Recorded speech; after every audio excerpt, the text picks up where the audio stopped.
بسم الله الرحمن الرحيم إذا زلزلت الأرض زلزالها وأخرجت الأرض أثقالها وقال الإنسان ما لها يومئذ تحدث أخبارها بأن ربك أوحى لها يومئذ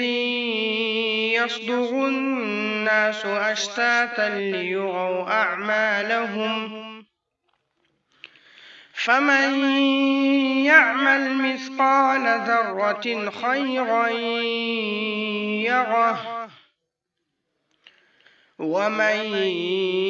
يعمل مثقال ذرة